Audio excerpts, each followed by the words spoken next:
Welcome to the Speaking Podcast. You can find all our episodes on speakingpodcast.com. We're also on BitChute and YouTube. You'll find the links in the podcast description. We've also forward a podcast, The Awakening, Exposing Fraud and Corruption, Meditation to chill you out, Learn Polish, does exactly what it says on the tin, and the Crypto Podcast to talk about NFTs and blockchain technology. And I'm a podcasting coach. You'll find everything on bio.link/podcaster. Today, my guest, back again, because the last time I had such fun, he was telling me he was writing a book, and I was saying we must get back. And basically, public speaker and speaking coach, but you're also now an author. And even I think then you were a podcaster, but you've got a lot. I think you've well over 100 episodes. Please welcome Peter George. Hey, Roy, thanks for having me.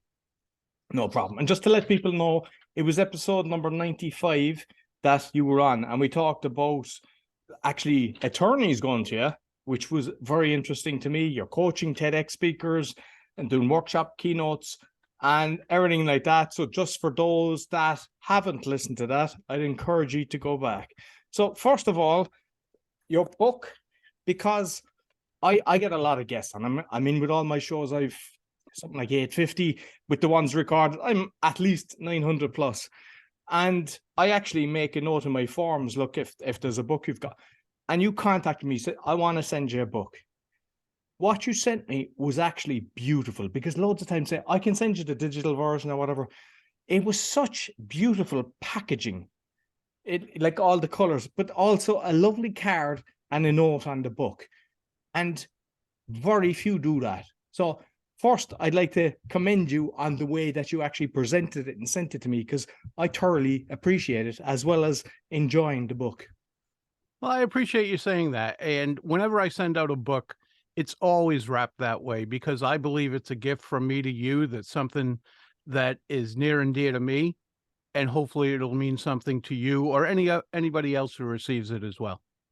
No, excellent. And in your book, you've got Ivan Pilsner, and actually, I think it was, I'm going to, because I've got a lot of notes on this, but actually one of the things that he had said that you've mentioned in the book, he had a story is a fact wrapped in emotion that compels us to take action that transforms us in some way. I thought that was actually beautiful. But the fact that you've got Ivan Pilsner, who's the founder of BNI, to do the forward to your book is fantastic.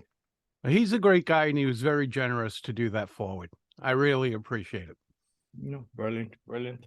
So there's a lot of things that you cover in the book, and there's kind of things that I was thinking as well that I'm doing.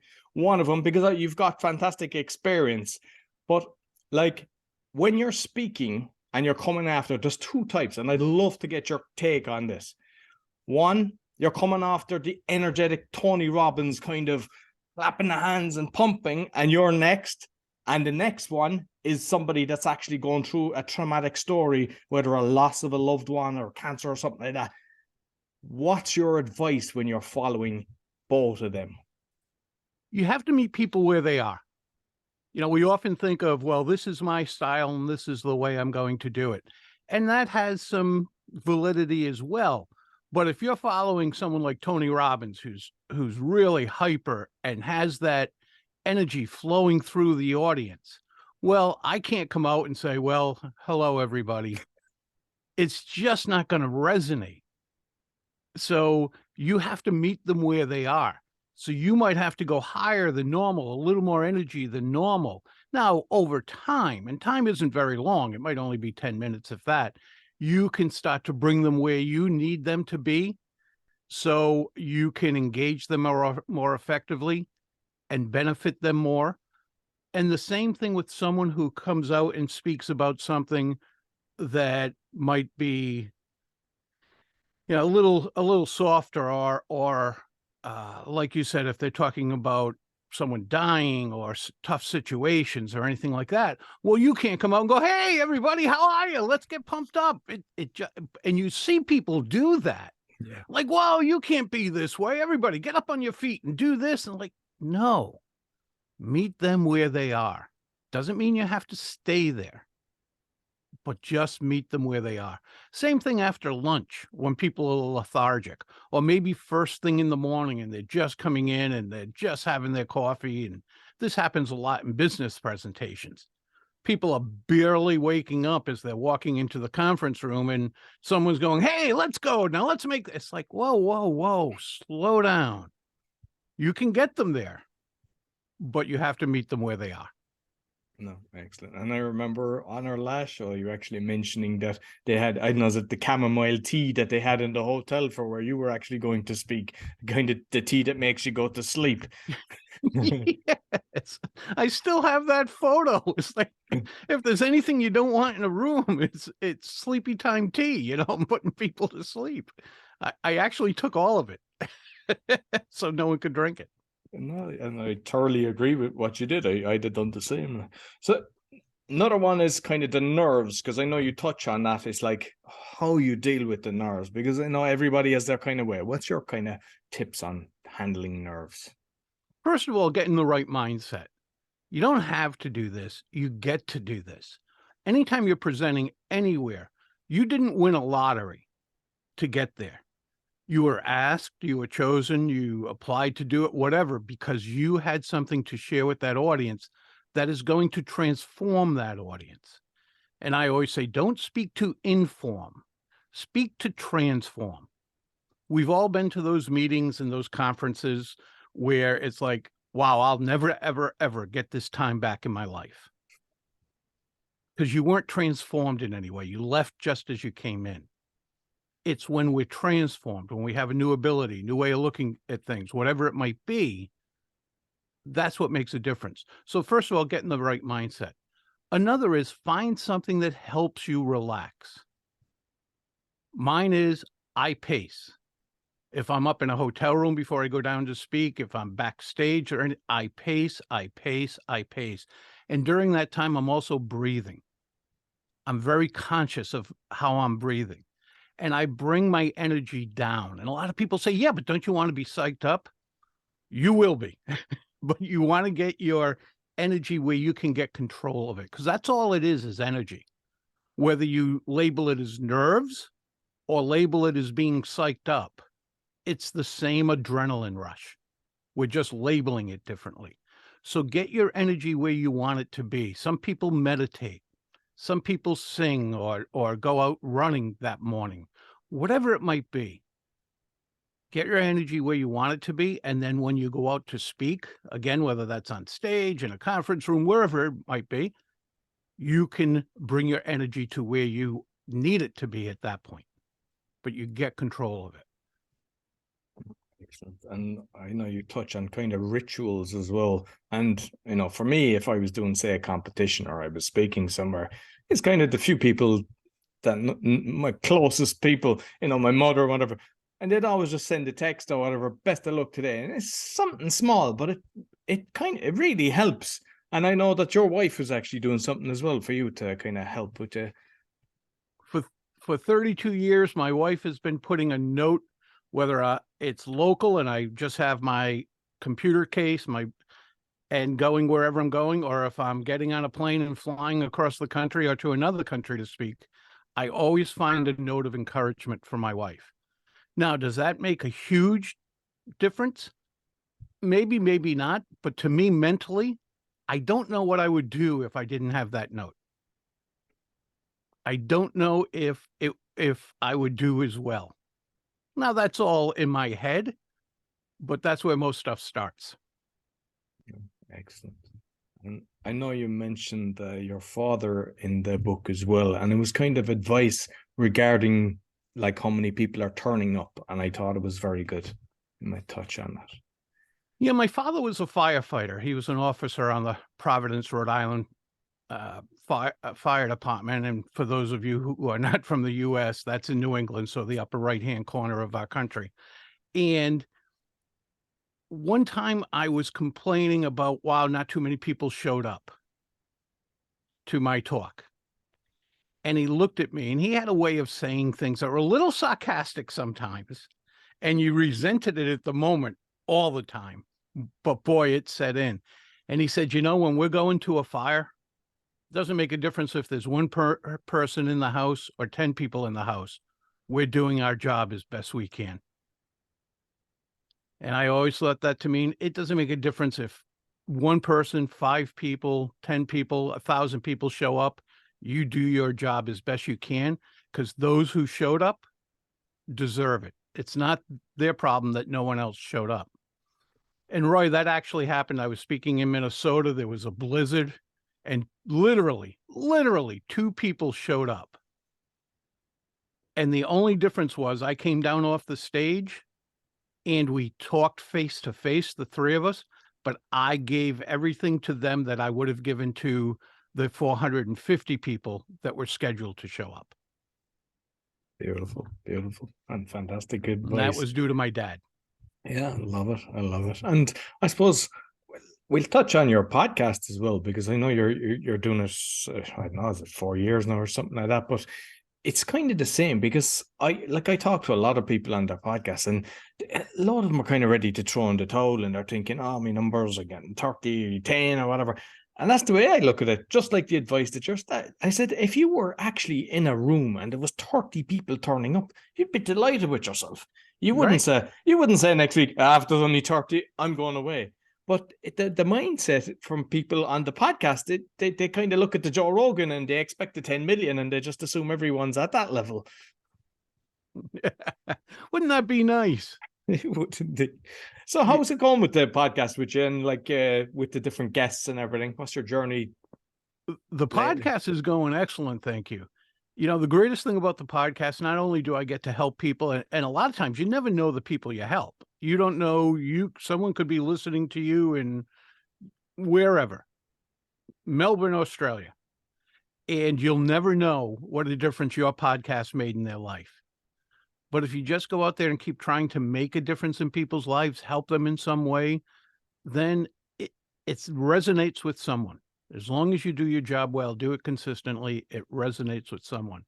And the greatest thing I have loved about having a podcast and being a guest, Roy, is I get to meet people like you. And I'm not just saying that because I'm on your show, but otherwise you and I never would have met. And look at all the people you've met. We spoke about someone prior to recording about, you said, hey, Peter, you need to have him on your show. And I can't wait to connect with him. I can't wait for your introduction. So the networking of the guests, the networking of the people who contact you, who are listening, that's the coolest thing. Absolutely. Absolutely. So one of the kind of main things that you've done, and it's kind of your own, the AMPD framework. Yeah, AMPed. Yep. AMPed. Yeah. AMPed framework. So you might let people know what's that all about. The AMPed framework is just the initials of audience, message, presentation, and delivery. And that's the way I teach. So my book is really based on how I work with my clients. As one of my clients said when the book came out, he said, this brings me back to our sessions together. This is just what we worked on. And this book took me a while to get how I wanted it to be, because I wanted it to be just like I was working with someone. And that AMPed framework is what I've worked with clients on for years. So the first one is the audience. You need to have a foundation for your talk. Roy, you and I could go out in a parking lot and build a house right on the asphalt, right on the cement. Wouldn't make a darn bit of difference. People go, no, you can't do that. Sure, we could. 6 months from now, we might not be able to open the door or put the windows down, and walls will crack and all that stuff once it settles. So in reality, we have to have a solid foundation for that house. You must have a solid foundation for your talk as well. If you don't, it will have cracks. Things won't work well. And that foundation is the audience. Why are they there? What do they want to get from this? What do they need to get from this? How will they be transformed from your presentation? That all matters. That's what you have to do before anything else. The M is your message. Really a point. What's the overall point of this? The overarching point of your talk, based on what the audience needs, wants to know, be transformed, and the like. Then the presentation. How are you going to open? What are your transitions going to sound like? What's your first talking point, your second talking point, your third talking point, and the subpoints to go with those? And then, of course, how are you going to conclude? That is so, so important. And the D is for delivery. And not so much what you might think. The D really involves voice and body language. And that's how we often communicate on the unconscious level. Most of us think about communicating on the conscious level. What am I going to say? How are they going to take it? All those things, which absolutely matter. But how are you communicating on the unconscious level? Because that means a great deal to us. And the great thing about the unconscious level is we don't know it's happening. Not as a speaker. Well, we should. We work on it. But as a listener, we're not saying, "Oh, look at the way he's standing. It doesn't look like he has confidence in himself. It doesn't look like he has confidence in what he's saying." We're not sitting there saying that. But our brain, if it sees that, is like, yeah, I don't think so. And then we leave later as an audience and say, I don't know why I really didn't get into what Peter was saying and why I really don't believe him or agree with him. I don't know why. I just don't. And that's from the unconscious level. So when I work with my clients, it's on both levels, conscious and unconscious levels. And one of the things that you said that I thought was beautiful as well, amateurs practice until they get it right.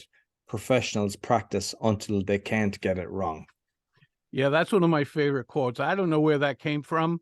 I know it's in the acting industry. It's been around for years. I don't know who started it, but that's a great point. We try to do things till we get it right. First of all, if you're rehearsing at all, God bless you. That's awesome. But don't rehearse till you get it right. Because that means, hey, I nailed it. I'm done rehearsing.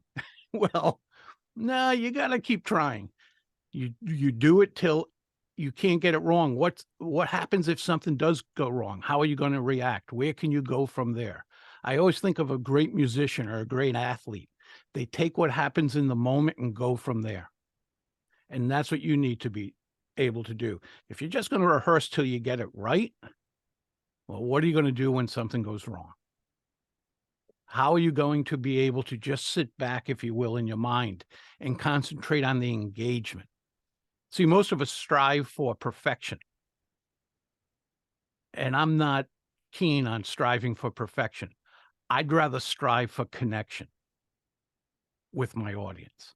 And when we know our talk so well and how we can transform and benefit that audience, we can work on engaging them so those things happen, so they can be transformed. That's how well you have to know your talk.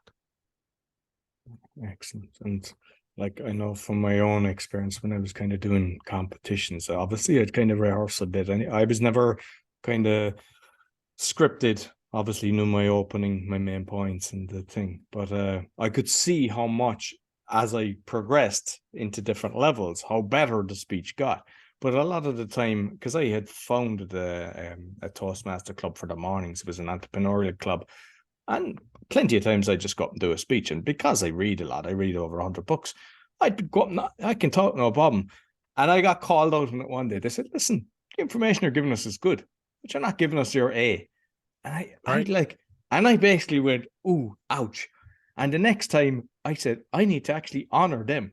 And they said it was my best speech ever. And that wasn't one that went through all the levels of the competition. It was just that I actually honored the audience and didn't wing it. You know, that's a great point. Honoring the audience. They're taking their time to show up. Sometimes they're spending money when they show up. If we don't honor them, and I love that word, if we don't honor them and rehearse so we can strive to connect with them and engage them and benefit them, then we're taking advantage of them. They're taking their time and maybe money to show up, but we're not taking our time to rehearse. It'd be like, I don't know, I'm a huge, anybody on video can see Eric Clapton's replica guitars behind me and book and all. I'm a huge Eric Clapton fan. In September of this year, I saw him for the 31st time in Boston. And I think with all the money that it cost for my wife and I to go there, if he hadn't rehearsed with his band, he'd be awesome by himself. He wouldn't have to rehearse by himself. He'd be great, but he was with a band. For those guys to perform and give us the experience we were expecting and paid for, they had to rehearse and rehearse and rehearse. Doesn't mean they can't ad lib and go off on their own riffs, but they had to know what each other was doing. It's the same thing when it's only us as well. And I said that once, and someone said, well, you just said Eric Clapton could perform all by himself without rehearsing. Yeah, he probably could, but we're not Eric Clapton. There's a difference. Excellent. And like I in another part, I'm not sure I have a lot of the stuff written down, but it was kind of about, you know, you mentioned pause fillers and stuff like that, which, you know, especially in Toastmasters, things like that, as and ums. But you're actually touching a level deeper that it took me a while to kind of get over that. It's where people are using words constantly, you know, like, and basically, because I actually remember one speech and the evaluator came up and said, you said basically something like, I don't know, 16 times or something like that. Ouch. So, I mean, what's the best way for people to overcome that? There are different tricks you can use to overcome it, and I'll talk about that in a second, but let's get to why it's happening. We're trying to fill space. Our brain is trying to fill space that we know belongs there, a pause, but we don't want silence for whatever reason. Maybe it's the way we were brought up. My mom was like that. My mom, if you were in a car with my mom, you were talking. That's all there was to it. She didn't like silence.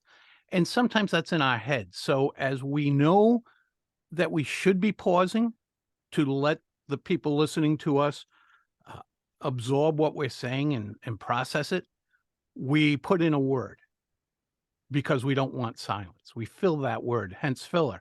We fill that time with a sound. So that's why we do it, or at least one of the reasons why we do it. I actually work with my clients. Sometimes just calling attention to it will help, and they practice and practice and practice on pausing and pausing silently. The other thing we do, we use a dog clicker. You know, when you train a dog, you click, click, click, click, you get them at a pet store, $2, €2, whatever it might be in your area. And we work with that. So every time they say, you know, right. So all these filler words, we click the clicker.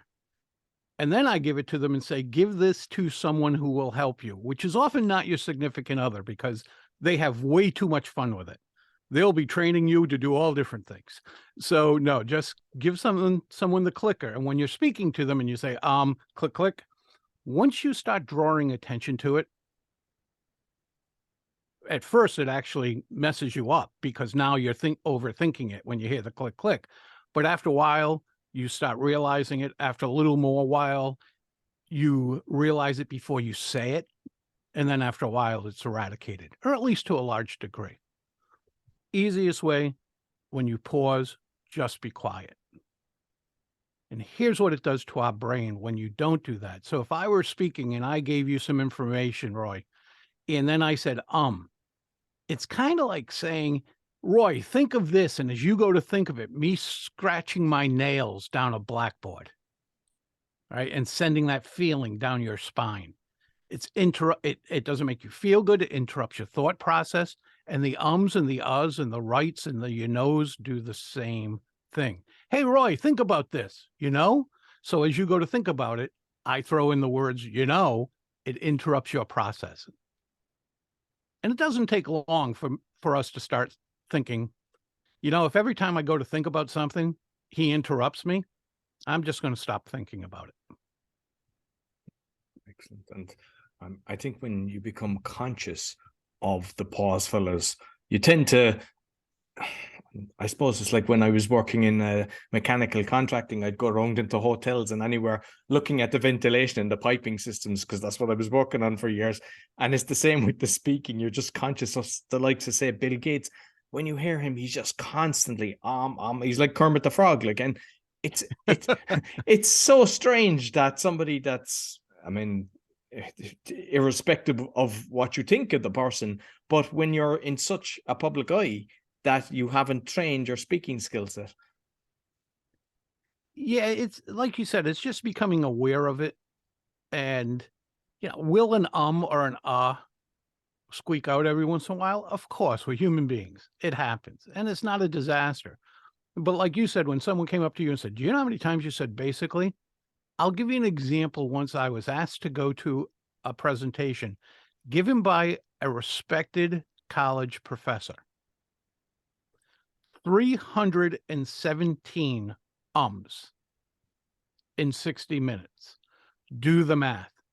Wow. Now, I don't sit there as a public speaking coach and say, well, when this person starts speaking, I'm going to look for this or look for that or start counting the ums. I don't do that. I would never get the benefit of what I'm listening to if I did that.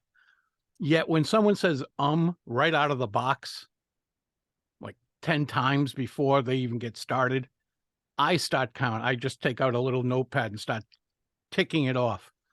1, 2, 3, 4, 5, 1, 2, 3, 317 times. Funniest point, he was a professor of communication. What I learned later is he was a professor of the written word, not the spoken word. My thought was he should go to the other side of the school and audit a few classes. Brilliant.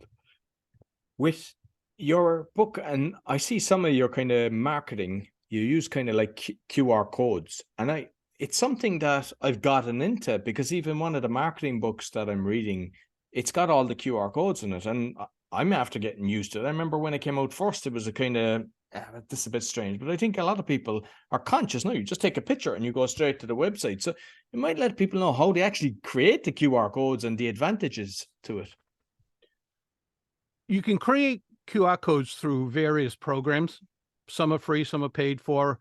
The Adobe InDesign that books are often formatted in, and my book's formatted in, you can take a URL and just say, create QR code, and it does right on the spot. So there's various ways you can do that.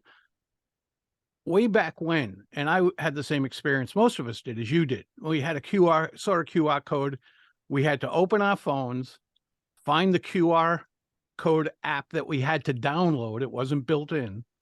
And it was like, you could be sitting in a restaurant. They'll say, look at our specials through this QR code. And you're like, well, I don't want to download an app now and do that. So they really weren't catching on. Once the phones made it so you just point with your camera and it takes you to that URL, that's when QR codes took off. And that's when now you see them on televisions, you see them in movies. I generally have 2 slides in my program. First one is the title slide that goes black as soon as I start speaking, but it's up there before I start speaking. And then the last one, when I'm done speaking, comes up and it's a QR code that brings them to my website. And at my website, they can get my book, they can learn more about me and all that. And I see the phones go up where people are pointing them at that QR code. QR codes have become a pretty viable way of getting people where they want to go, as opposed to, okay, now I have to type in this URL and I have to get it right.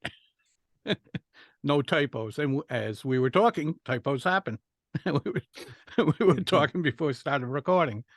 And so, yeah, the QR codes I think are great. Yeah, no, because even prior to that, like, people would make their notes in, at an event, and they'd write it down. And how many people go back and look at their notes? Very few. But you catch them there, and then you take out the camera, and I mean, especially like if someone likes your style, they go, oh, I can follow his podcast. You go in there, and then you've got all the different links on your website that bring you to the podcast, and straight away you've got the follower, which is, I think it's a 99% higher chance than if you didn't have that. Yeah, with it right there, like you said, they just take it out. I have a friend who actually, and I don't do this in my talks, but he'll say, okay, before we conclude, take out your phones. And he has them shoot the QR code. Now, not everybody does it. I don't do that. If they want to, they can.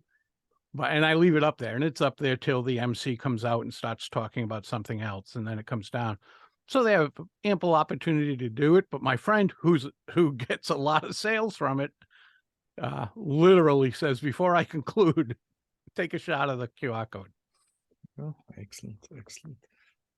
And just finally there, with questions, a lot of the time, I mean, different people being interviewed, and they always say, oh, that's a great question. And then they start, for things that aren't even a great question, they tend to go, oh, that's a great question, that's a great question. But you had a list of different ways of framing that, and I thought, oh, that's sweet. That's a way better way of doing it. Yeah, when you get into a situation like that, a Q&A in a talk, you hear that all the time. People say, oh, that's a great question. Or even worse, and I was guilty of this at the very beginning of my talks, where I wouldn't say it because I didn't want to keep saying, that's a great question, that's a great question. So I wouldn't say it at all. Yet someone would ask a question that took me by surprise or I really liked, and I'd say, oh, that's a great question, which kind of meant that I really didn't like the three that came before it. So what I suggest now is, if you don't ever want to say it, don't ever say it, but you'll probably end up like me and it'll come out once or twice. So say it all the time, but not the same words. Hey, Roy, that's a great question. Hey, Susan, that's a great question. That's a great question. Nope. Vary it. That's a great question. I've never had that question asked before. I'm so glad you asked that question. Vary it. And the reason you want to do that, I believe, is because you're giving kudos to the people who are speaking up and asking questions. And that's hard to do for a lot of people during Q&A. They don't know if the question will be ridiculed by others. They don't know if they're just going to extend this whole thing where other people want to get up and leave. It takes a lot to ask a question for some people. So compliment them for asking the question. Make them feel good. It'll also help other people say, ooh, I'll ask a question too. Just have different ways of complimenting on it. And again, it's all about the audience. It's not about us. So make them feel good. Thank them for asking the question. Excellent, excellent. So with social media, it's a minefield, and especially now that, you know, you're an author, you're a podcaster, speaker, coach, like, what's your go-to call that you find is the best one? And do you kind of have everything under one umbrella as opposed to separating a few things? Yeah, are you asking about specific platforms? Well, platforms that you use, but also like your advice on, I mean, I see on your website, obviously you've got the links for the different things, but I'm just curious, are you actually promoting yourself as a coach on a separate thing as well, or everything is under Peter George and it's like, that's where we get you? Yeah, everything's under petergeorgepublicspeaking.com. And I like one place where everybody can find what I'm doing. And whether they're looking for the book, they can click on the book. It takes them right to Amazon, so they don't have to know a different URL for Amazon. And truthfully, it makes it easier for me. And even on social media, I really concentrate on LinkedIn. And sometimes I post often, and sometimes I don't post that much, but I comment on others. So I'm fairly active on LinkedIn in one fashion or another at any given time. But I enjoy, and my background's marketing, by the way, my educated background. So I enjoy having it all in one place where people can come, because sometimes they come for one thing. It's like shopping, right? Sometimes they go to a store for one thing and end up with another one or several things that they didn't know they were going to buy. And I'm not trying to get people to buy more, but they see the options that might fit them better. Excellent. Listen, Peter, like the previous time, thoroughly enjoyed our conversation. And we didn't actually mention the name of the book, I don't think so, The Captivating Public Speaker, but you might let people know the best place to get you. Yep. petergeorgepublicspeaking.com. petergeorgepublicspeaking.com. And again, they can find out about my services as a coach. They can hire me to speak, and they can just click on the link right there. It'll take them right to Amazon. And if they're a Prime buyer on Amazon in various countries, not just the US, England, Australia, Spain, Germany, France, Italy, all the different Amazons. Even Poland is doing it now as well. I've got the Prime here in Poland. Yeah. Yep. So just the one click, and a couple of days later, you'll have my book. And I really appreciate it for people who do. And I really appreciate it if they do buy it, if they go on and write a review, an honest review. I'm not looking for all fives. I love people's honest reviews. Excellent. And I just know from my own journey that it was mainly a lot of time with the Toastmaster. And I read a lot of different books. I read TEDx books and everything. I wish I had got my hands on that when I started off, because you have gold in it and you have a lovely way of actually describing everything, but you cover everything that would definitely make the seasoned speaker improve their skills, and somebody that's afraid to get out of the races to just get started. You cover everything, and I commend you on the book. So thank you very much. Thank you, Roy. I appreciate that.